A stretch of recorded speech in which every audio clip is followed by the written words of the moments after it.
Hi, everyone. Happy Wednesday. Thanks for joining our office hours.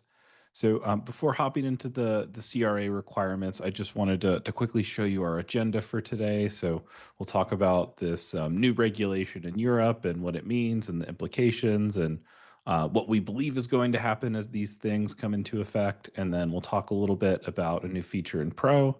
And then we'll also share some new features and updates that are coming to open source. And so with that said, we'll get started. So, if you haven't heard about the CRA, it is this new regulation in Europe. And as we all know, like everyone tends to be pretty sensational in security. And we wanted to do a webinar on this because I think it is one of the few things in security that is maybe not sensational.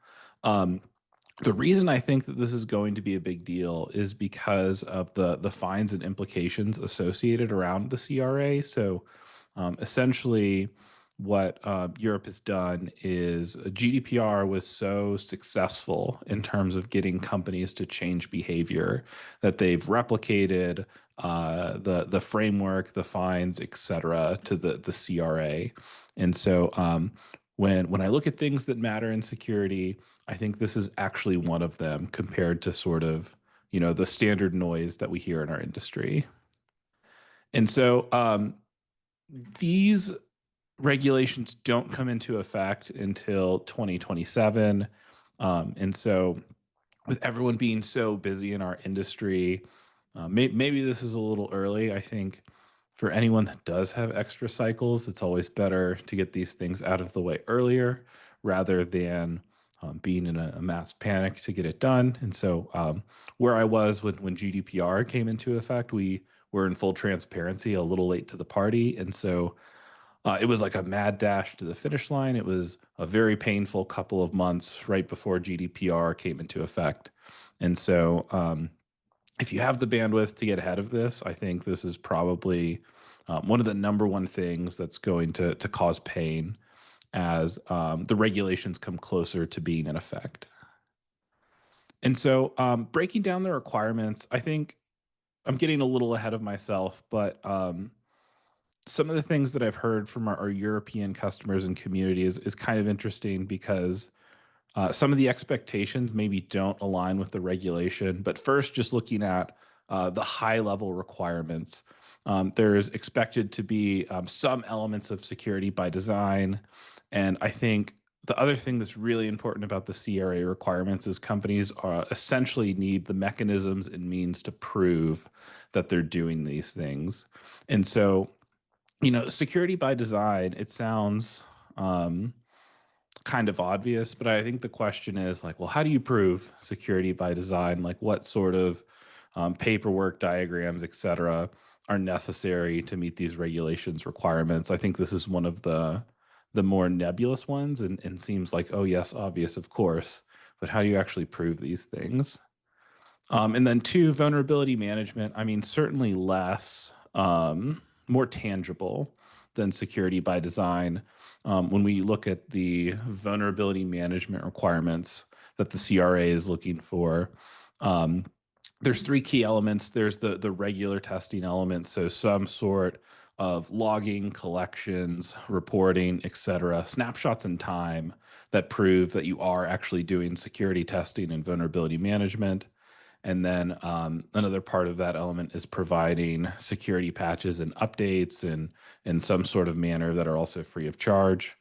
And then finally, establishing a software bill of materials, which, thankfully everything is pretty clear, cut and dry here, standard sort of elements for compliance and regulation and whatnot. So this one doesn't concern me as much, but there's work that has to be done here.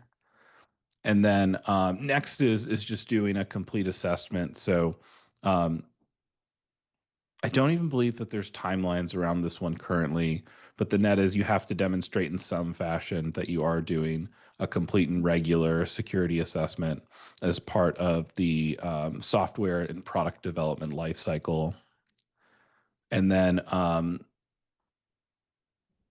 the other thing is um, you have to set end of life periods. And so you have to be transparent on when those are, when they're coming, so that people have the opportunity to update and plan their transitions around software as it relates specifically to security. And then finally, again, just talking about the timelines that these things come into effect. Like there is some time still, but for large corporations, 2027 isn't that far away. I think we'll blink and it'll be here in some cases. And so when we talk about how we're reacting to this as a company, in addition to preparing our own compliance with these elements of the CRA, we have added a feature to the platform. And so that is Kev support. I think the thing that is interesting about Kev, in full transparency, it's not my favorite metric for exploitability. But in talking with members of the European community, customers, community members, prospects, et cetera, people really, really want Kev specifically. And so, our team looked at this regulation, like we read the actual letter of the specific requirements around documenting exploitability and whatnot. And people's belief seems to be that Kev is the requirement specifically, and we can't find that in the text to be transparent. But it's one of those situations where uh, we're not going to pretend to be smarter than our users. A lot of people have asked for this, and so um, who am I to question that? And so we did end up deciding to ship this. And so if you're not familiar with Kev, Kev is the known exploit catalog, and it's provided by an entity in the U.S. government, specifically CISA. And so the goal of Kev is to just report on CVEs, and when those CVEs become exploitable. It's very similar to EPSS, but it doesn't have the scoring. It doesn't provide the context of how exploitable something is or isn't. It just is a yes or no value. And so when we talk about, calculating priority and risk, and how, risk and priority should be looked at in the context of like real actual threats and timelines to fix them, Kev doesn't provide that level of information. And, the other thing is that there's so much going on in the US around, budget cuts, um, even maintaining CVEs as a standard in a database. And so I'm a little hesitant in this space. It's not my favorite metric for exploitability, but again, enough people have asked for it that we did it. And so just a little more on like why I don't love Kev, and I think that there are better things out there, but we did it. And so in Dojo, you'll now see this new field called known exploitable. And then there's also a Kev date that is not displayed. And so the goal of this is to both tell people and users what Kev thinks about a given finding, CVE, and also share the date that Kev believes it became exploitable, so that that could be factored into risk and prioritization scoring. And then we also have some open source updates, not related to Kev, not related to CRA, but just talking about some new things that are coming in open source that are potentially really exciting. Um, with regard to the open source side of the house, there are, I think, three new features in here that I wanted to highlight for the community.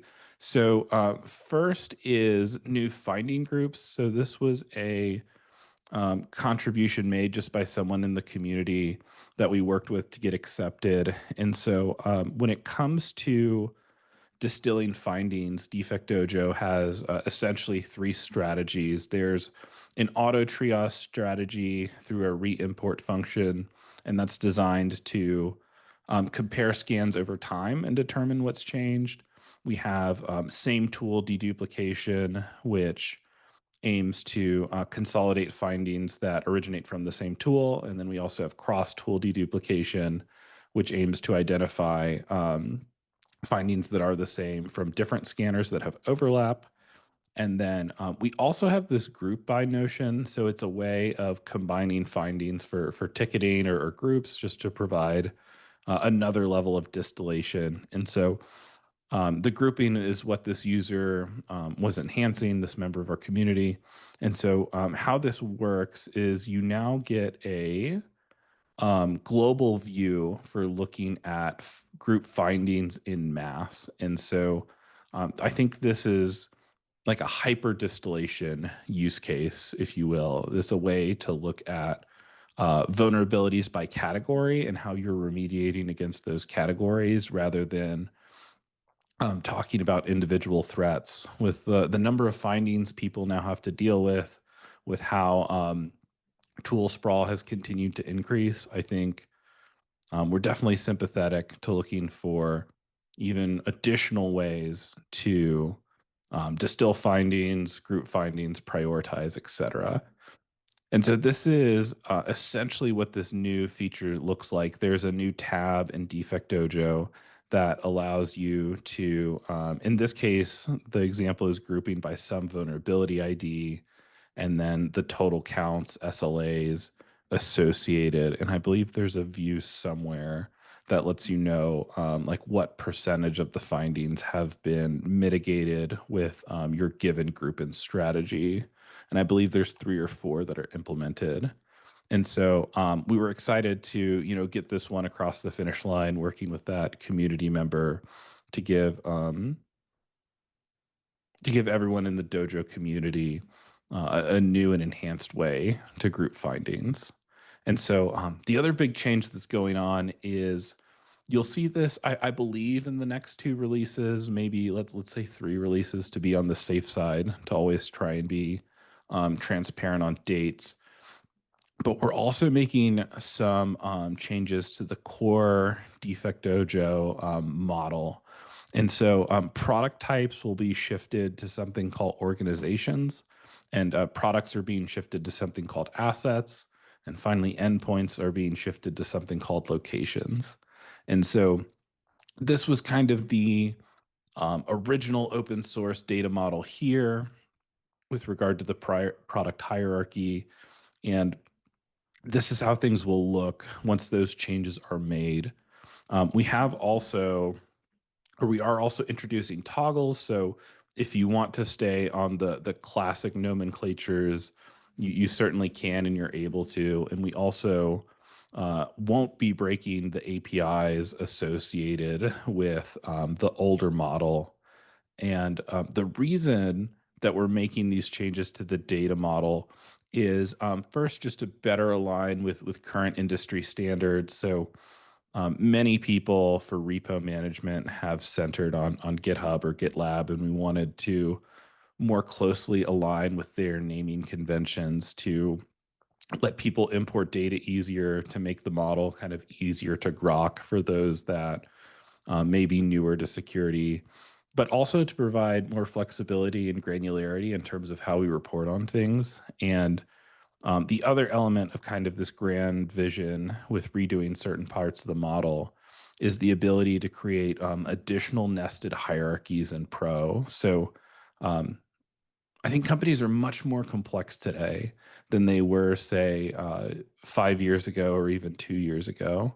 And so, with regard to these kind of collections here, these assets will be able to be grouped. And in Pro, we expect that we'll be able to create hierarchies around these to create really complex relationships and dependencies, et cetera, with how orgs actually deploy applications, ship code, et cetera. And then finally, so we've been talking about it for so long. It's taken such a long time with regard to this next one, but we're fast approaching a date for people actually seeing the V3 API. And so I think that will also be within the next 3 releases, maybe 2. It may also pop up tomorrow, to be honest with you. It's very, very close. I'm just trying to buy our team a little bit of time rather than putting the pressure there. But our V2 API is expected to remain for the foreseeable future. That's because we are extremely sensitive to breaking users or causing a bad experience. And so if you've built around V2 as literally tens of thousands of people have, we don't want to mess up your stuff. And so V2 will be here. We have no date essentially on end of lifing V2. I don't know if we'll ever get to end of life V2. It might be 5 years, it might be a decade. I don't know. We have no plans of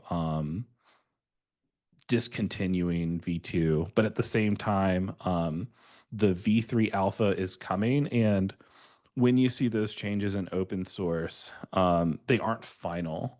And so while we want people to be able to see what we're doing early, at the same time, um, those APIs will be revised essentially. And so it is possible that if you start using V3 immediately when it comes out, that the final version will be different. It may have breaking changes, et cetera, before it is finalized. But just to kind of restate again, the goal of V3 is to address key pieces of feedback from the community on where the platform could be improved that were either too difficult to do without funding, or would cause breaking changes without the financial support we now have from investors. And so, just slipping back a little bit on the data model, this is something we had wanted to do for a while and talked about at conferences, meetups, et cetera, with the community. But the level of effort to get this done is fairly monolithic, and to make sure that things aren't breaking. And so I know our engineering team is at the point where this is passing successfully without breaking unit tests, which is very exciting. But this has been a really big effort and investment for us for the open source standpoint to make sure that open source continues to be a great experience while also locking, I think, kind of a new level of potential for the platform and the community. And so, oh, that's my last slide. So, with that, I'm happy to take any questions that anyone has about the CRA or commercial edition, the changes in open source. I truly appreciate all of you attending. Thank you very much. Thank you for your support and time today. And yeah, I'm happy to answer any questions.